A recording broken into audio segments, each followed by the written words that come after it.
had a little lamb, its fleece was white as snow, and everywhere that Mary went, the lamb was sure to go.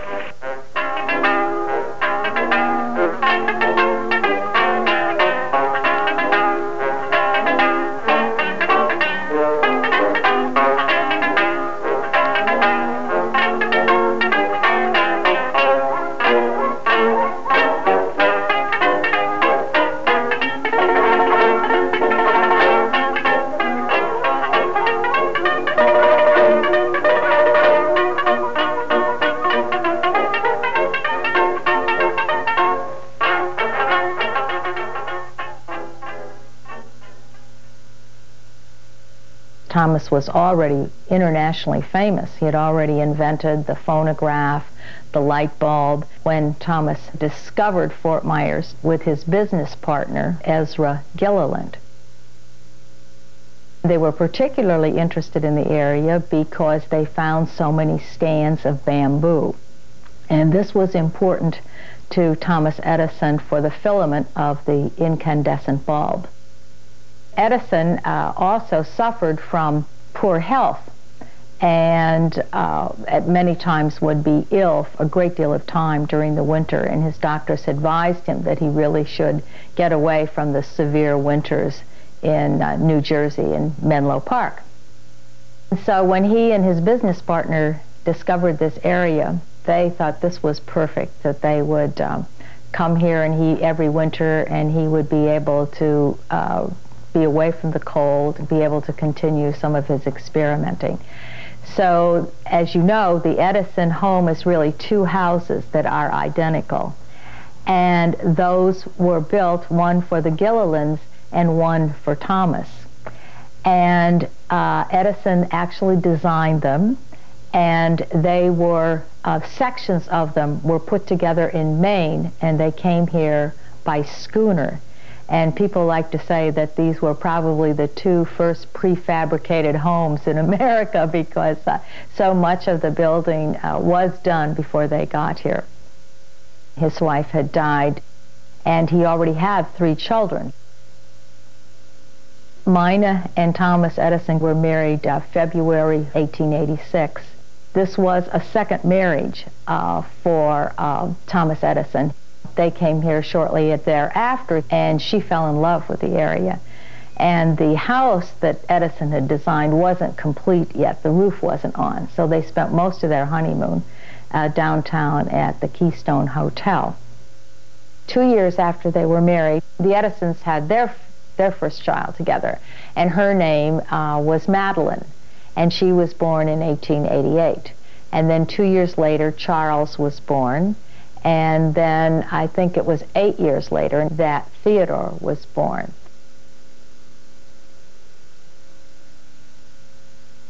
The business partnership was dissolved after some years, Thomas and Ezra Gilliland. So Thomas eventually bought the second house, and they converted it to be one house, and they could have the kitchen and some areas in one house, and then their dining room, and then their living quarters. So the second house became a kitchen, a dining room, a guest house, and then they still had many of their other activities. And of course, both houses are wonderful with wide verandas, built so that they can take advantage of the breeze. When I got to working with Edison and helping him, he finally put me in charge of the nursery to grow plants for him. He planted his garden as an experimental garden to work with. There's no rhyme or reason to it, but it was planted the way he wanted to plant it because he experimented with it.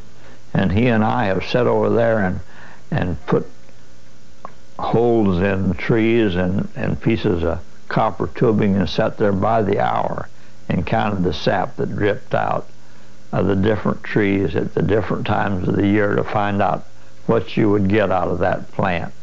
He was a human being that was interested in his fellow man and making this an enjoyable world to live in.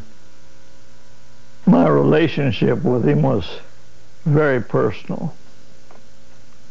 Eating at the table with him and with his children, and I knew all of his children and all of his grandchildren,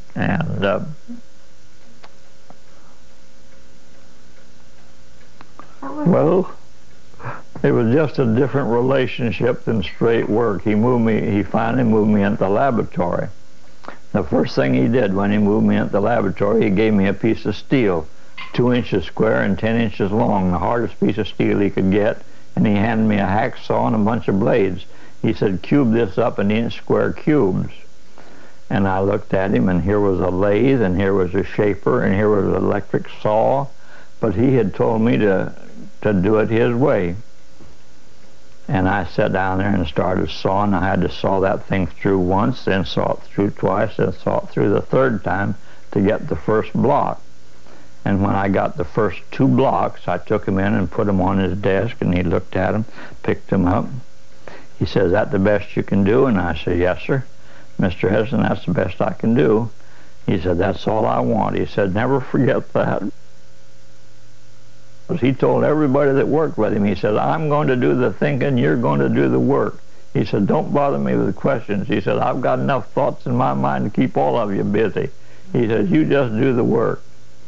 But he was a wonderful fella, and he said he made more mistakes than anybody else that ever lived. He said he wouldn't have been able to amount to half as much if he hadn't made those mistakes.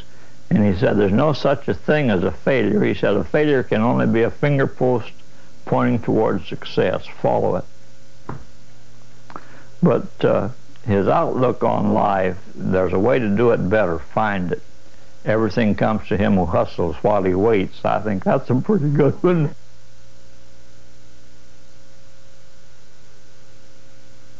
He was 90% deaf, but he could hear a hell of a lot more than people thought he could.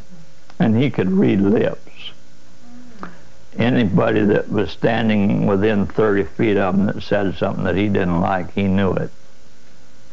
And I've seen him fire people that stood 40 feet from somebody. The next morning the fellow would come back to work. He fired me 2 or 3 times.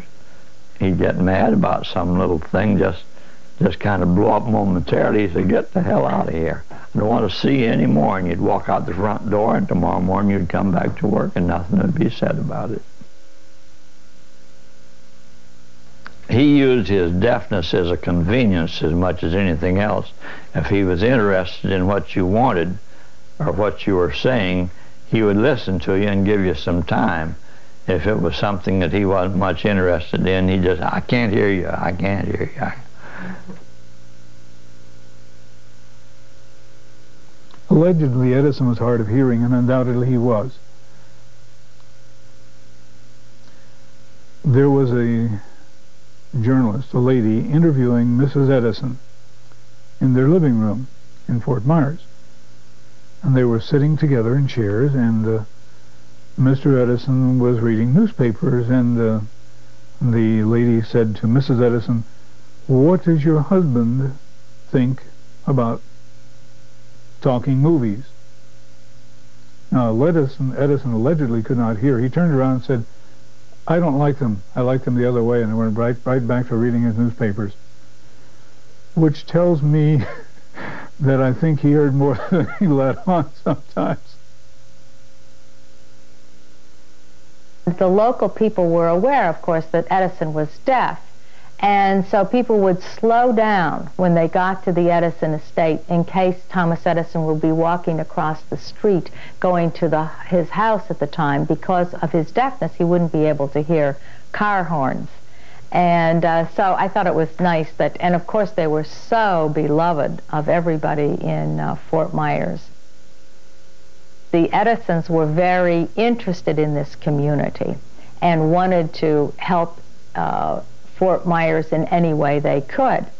And one of their first ideas was to import palm trees from Cuba, which was the royal palms.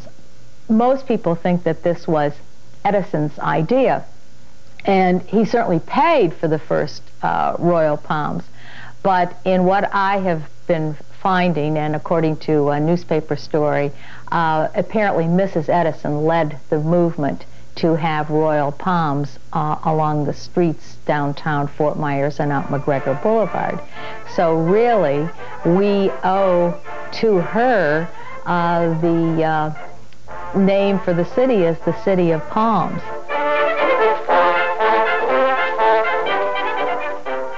Over the years, she made many suggestions to the city fathers. At one time, she established a round table of town leaders that met at the Edison home. I was the executive secretary of the Lee County Welfare Federation at that time, and she invited me along with a number of other leaders in the community to organize a little round table sort of thing for organizations to help each other. They found ways that they could work together and communicate with each other so there would be no duplication of services in the community. And of course we were a very small town at that time. Everybody knew everybody else, and my organization was a small one that the city and county supported to help those who were in need. And of course in every community you have that need. And she was interested in improving our way of living in Fort Myers. She was a person who took interest in everything and everybody about it. I think Mr. and Mrs. Edison had a lot to do with the friendly flavor, the friendly atmosphere of Fort Myers, because they were around. He would go downtown with her every now and then in the car when she was going shopping, and he would stand on the corner or sit in the car. Of course, it was hard for anyone to talk to him because he was so deaf. But they had that friendly, open wisdom, but an atmosphere that created something in Fort Myers that was unique. One of the great qualities of both Mr. and Mrs. Edison, their capacity to make and keep friends. And you felt it here in the people that came. The Edisons were very good friends with Clara and Henry Ford. And the history behind that is that when Henry Ford was still quite a young man in his early 30s, he was struggling to invent the horseless carriage. And he was at a meeting sometime, and Thomas Edison was also there, a group of scientists. And people said, well, you should talk over your idea with Thomas Edison. Now, other people had discouraged Henry Ford. They said, it'll never fly, it'll never fly. But he talked over his ideas with Thomas Edison, and he said, this is where I seem to be running into snags. I don't know what these problems were. But Thomas gave him some suggestions and just said, you know, keep at it. I think that's a wonderful idea. If you can have a source of energy contained in the same unit, in other words, an engine in the car, so it's propelled within itself, it's worth working on. And of course, Henry Ford was very grateful for those words of encouragement, and he kept at it, and of course became a phenomenally successful car manufacturer. So that's how their friendship began. The Fords used to come here every winter and visit the Edison as their house guests. Then in 1916, they were able to buy the house next door. And then, of course, they established a trail between the two houses for easy access to get back and forth. There are evidences all the way along of the friendship between them, and among them with Firestone, too. And of course I was in a number of these times when they were together. I took that picture of Ford sort of doubled up and Firestone sort of restraining a big laugh, and Edison looking like the cat that swallowed the canary, you know. They all had great humor, and that was one of the real sparks of life. And I think it is with all great men that, not all, but those that are really great, they can laugh at themselves, and that's, I think, what a lot of humor is, when you can really laugh at each other or laugh at yourselves. And they had that quality and did it, and loved to get together for that reason. Edison was, in a sense, looked up to by both Ford and Firestone. And remember, they were quite a bit younger. Ford was 16 years younger, and and Firestone was 21 years younger. So they almost could have been Edison's children, you see. And to them, Ford was Ford, and Firestone was Firestone, not any first names. And Edison was Mr. Edison all the time, and that was the relationship between them.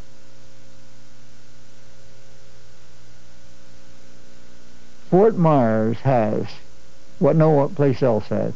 They never, to my knowledge, got together that way in New Jersey at Edison's home, or in Akron at Firestone, or in Detroit at Ford's.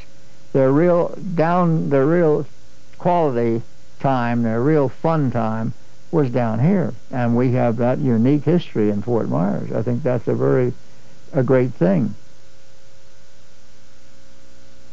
Edison was a great practical joker. He loved to pull pranks on people. He'd do foolish things. He took 2 wires and put them around the baseboard of the office, put them about 2 inches apart, and hooked them up with electric current with a coil. And any time a cockroach would crawl across him, he'd electrify him, and he'd go pop, you know, just like a... Well, I mean, this is foolish, but he loved to do things just that foolish. But he had a brilliant mind. He was fishing one time down here at Punta Rassa with a hand line, catching sheephead and snappers along the piling. A mile, almost a mile up the river, they had dropped a motor off of the Summerlin dock where they loaded cattle, and the boys were diving down, fastening chains and ropes to that motor to pull it up. And here's a man that's 90% deaf, and he could pick up the sound through his wet line in his wet hand. Sonar was the result of that. He said after World War I there'd be another war and we'd lose our supply of rubber. That's the only thing we didn't have in the United States. Ford and Firestone both needed rubber for their businesses, and Ford and Firestone each gave $93,000 apiece to Mr. Edison to form the Edison Botanical Research Corporation. He then examined thousands of plants, literally thousands, and broke them down to see how much rubber content. And he finally came upon one, the goldenrod. With that experiment, he got more and more from this goldenrod, and he finally got 12 to 14% by volume of the goldenrod plant in crude rubber. And he finally got enough that way to make a set of tires, which he sent to Firestone. And Firestone made the 4 tires and sent them down. He put them on the 1911 Ford. That was his last experimental work.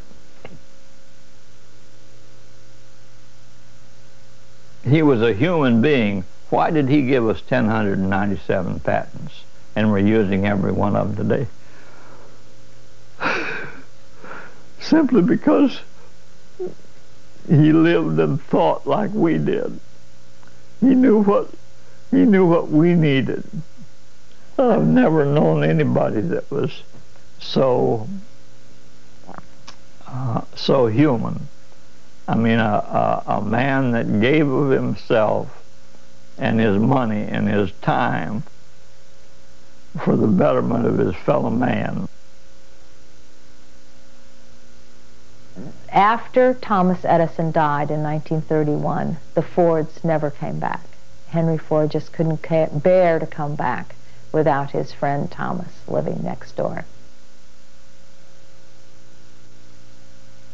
Mrs. Edison died in 1947, having given the home and the grounds to the city as a memorial to Thomas. It's a real treasure for Fort Myers, with the lovely gardens, and of course historically it's one of the most important aspects of Fort Myers history. Not only the fact that the Edisons came here, but of all the things that they were involved in for the city. And I think it's very appropriate for us to keep it always as a place for people to come and once again be admiring of this genius that was Thomas Edison, who did so much to bring enlightenment to the world. The people that will come here in the future, as the Edison Ford Place becomes more and more of a museum and a historical place where scholars will come to discover some of these not only artifacts but some of the archives, some of the things that have been uncovered. We have a wonderful little archive established here at the Edison and Ford Winter Estates. It started with finding different documents in storage areas all over the estates, and we've just pulled them all together. And two of my favorite pieces are two letters that were sent by Edison to his wife, Mina. And I think they demonstrate their relationship. In one of them, Edison speaks of perhaps a little neglect. He knows that he should maybe be paying a little bit more attention to her, and he says something to the effect of, even though I don't flood you with letters, don't forget I don't still love you, don't forget that I still love you in the same old way.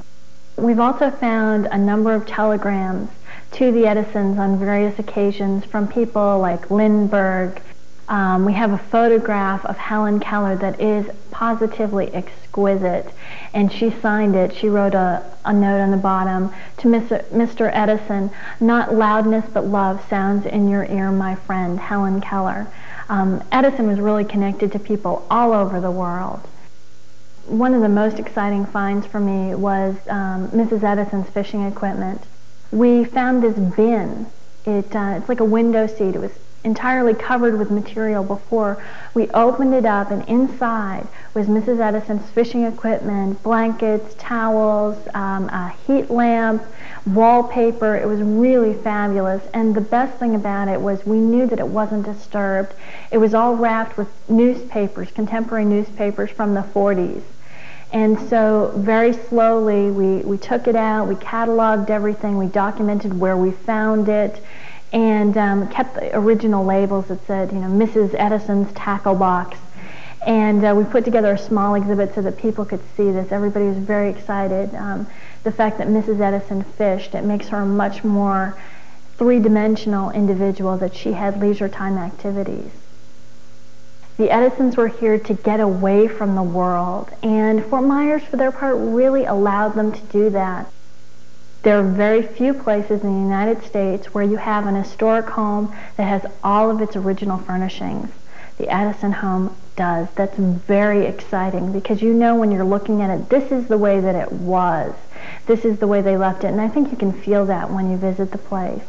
On behalf of Fort Myers, the City of Palms, I'd like to welcome you to the Thomas Alva Edison Winter Home and Botanical Garden. I found today My name is John. I'm happiest talking to people, giving tours. One thing I have found in my tours is that people want to be entertained.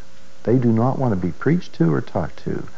And so whenever I give my tour, aside from the botany and the facts of Thomas Alva Edison and the dates, they want to know what type of a man was Thomas Alva Edison.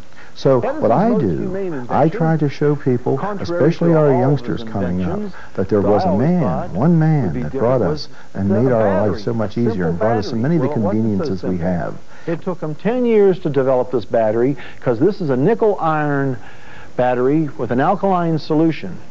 One thing that's made the Edison home successful is the fact that we don't just have one thing here. We have a little bit of history for everybody. There's the homes, the old homes that Edison lived in with his furniture.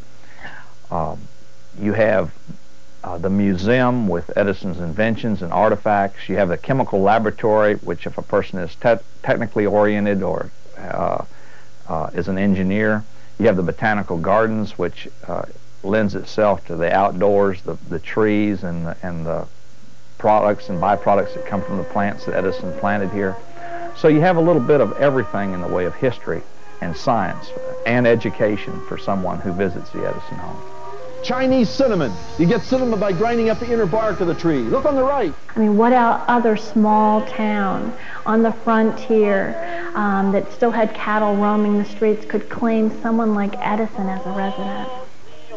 Edison, wild and wide, to where your Thomas Alva Edison, I think, was once in a universe, not in a lifetime. I don't think another person will come along that'll impact your life and my life as much as that man has impacted. Have left your cheek,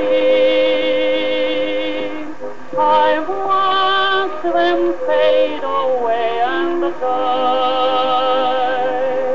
Your voice is sad whene'er you speak, and the tears bedim your loving eyes.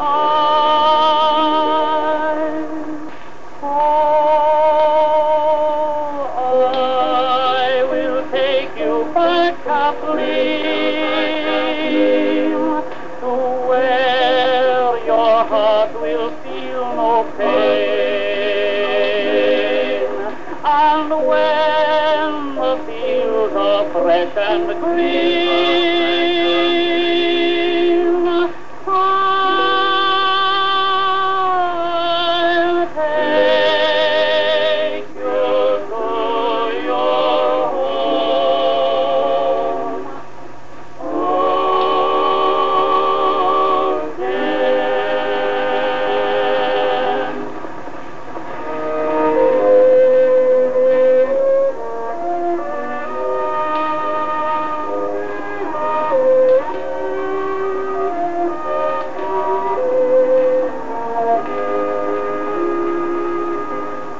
I know you love me, Kathleen dear. Your heart was ever fond and blue. I always feel when you are near that life holds nothing dear but you. The smiles that once you gave to me, I scarcely ever see them now. Though many, many times I see a darkening shadow on your brow.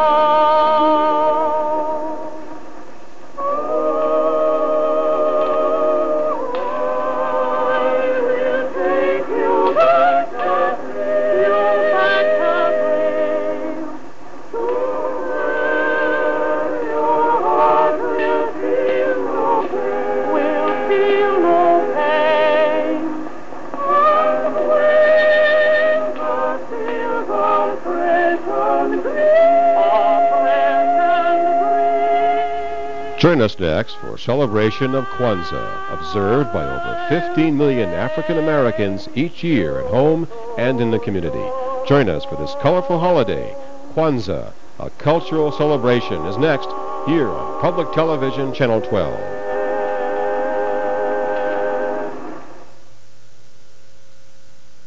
Edison Remembered is available for $19.95 plus $3 shipping handling. Call 941-598-9737 or send $22.95 to WSFP-TV, Channel 30 Drive, Bonita Springs, Florida 33923. As soon as I laid my eyes on the streets of Burlington, I was in love with the war. The war was red, white, and blue, and it was everywhere. From World War II America to war-torn Czechoslovakia, follow one man's humorous look at his journey from innocence and rebellion to freedom and forgiveness. American Playhouse presents the true life story of animation artist Paul Fierlinger, drawn from memory. Drawn from Makeup activates with cold water, each doll sold separately.